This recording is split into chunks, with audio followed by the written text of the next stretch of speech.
আজকে সদর জেলা মহিলা কংগ্রেসের পক্ষ থেকে আমি আমার সাংবাদিক ভাই বোনদেরকে জানাই অভিনন্দন এখানে আসার জন্য। আজকে আমরা এই সাংবাদিক সম্মেলনে আমার আমন্ত্রিত প্রদেশ কংগ্রেসের সহ সভানেত্রী পীঠাদেব মহোদয় উপস্থিত আছেন প্রদেশ মহিলা কংগ্রেসের সভানেত্রী সর্বাণী ঘোষ চক্রবর্তী মহোদয়া, এখানে আছেন সদর জেলার সভাপতি তন্ময় রায় মহোদয়, এখানে আছেন রাজ্য মহিলা কংগ্রেসের সহ সভানেত্রী সুভদ্রা চক্রবর্তী মহোদয়া, আর আছেন সদর জেলার মহিলা কংগ্রেসের সাধারণ সম্পাদিকা সুমনা সাহা। আজকে আমরা এইখানে সাংবাদিক সম্মেলন আপনাদেরকে ডাকার উদ্দেশ্য হলো, আপনারা জানেন সারা ভারতবর্ষে মনরেগা বিষয় নিয়ে একটা মনরেগা বাঁচাও সংগ্রাম একটা অভিযান চলছে।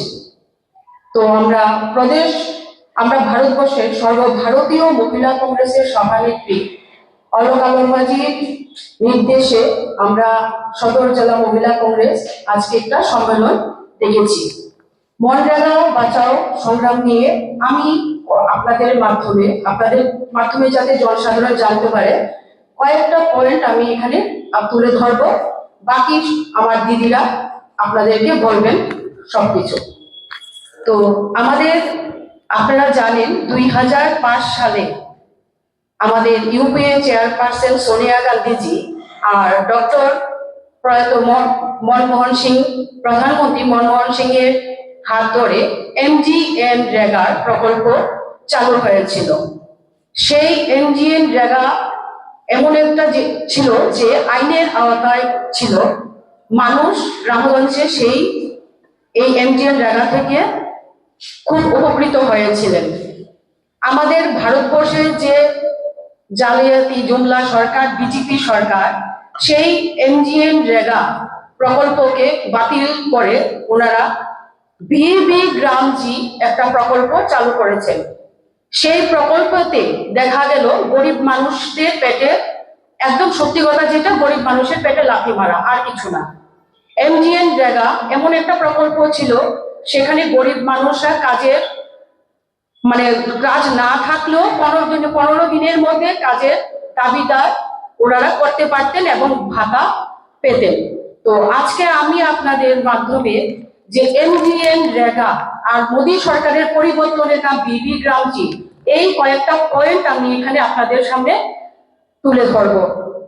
MGNREGA অধিকার আপনার পরিবারের প্রতি বছর কমপক্ষে 100 দিনের কাজের আইনি গ্যারান্টি ছিল। MGNREGA থেকে মানুষ কিরকম উপকার হতো, ভারতের প্রতিটি গ্রামেই MGNREGA চালু ছিল। আপনি সারা বছর ধরে কাজ দাবি করতে পারতেন এই MGNREGA থেকে। আর ন্যূনতম মজুরি আইনে একটা নিশ্চয়তা ছিল MGNREGA থেকে। 3 নম্বর, গ্রাম পঞ্চায়েতগুলি আপনাকে আপনার পঞ্চায়েতের উন্নয়নের জন্য প্রকল্পগুলি কাজ দিত, কাজ পাওয়া যেত। তার মধ্যে কেন্দ্রীয় সরকার MGNREGAর অধীনে আপনার মজুরির 100% পরিশোধ করত। তাই রাজ্য সরকার আপনাকে কোনো চিন্তা বা অসুবিধা ছাড়াই তারা কাজ দিয়ে দিত। তো মোদী সরকারের পরিবর্তনটা হলো অনেক অবাকের বিষয়। উনি যেই নামটা বিবি গ্রামজি পরিবর্তন করেছেন, সেই গ্রামটাতে দেখা গেল মোদী সরকার যখন ইচ্ছা করবে তখন আপনাকে কাজ দেবে, আপনারা কাজ করার কোনো আইনি গ্যারান্টিও নেই এই বিবি গ্রামজি এটা থেকে। মোদী সরকার যখন সিদ্ধান্ত নেবে তখন আপনি কাজ করবেন। মোদী সরকার কর্তৃক নির্বাচিত গ্রামগুলিতেই কেবল কাজ দেওয়া হবে, ওনার পছন্দ মতো গ্রামগুলোতেই উনি কাজ দেবেন। তার মধ্যে যখন ফসল কাটার সময় হবে তখন কিন্তু কাজ পাওয়া যাবে না, কাজ আপনি পাবেন না। তার মধ্যে মোদী সরকার আপনার মজুরি ইচ্ছা মতো নির্ধারণ করবে, ওনার ইচ্ছা মতো উনি মজুরি দেওয়ার পরিকল্পিত নিয়েছেন। তো MGNREGAতে কিন্তু এরকম পরিকল্পনা ছিল না। আপনি কোথায় এবং কি কাজ করবেন সেটা মোদী সরকার চিন্তা করবে।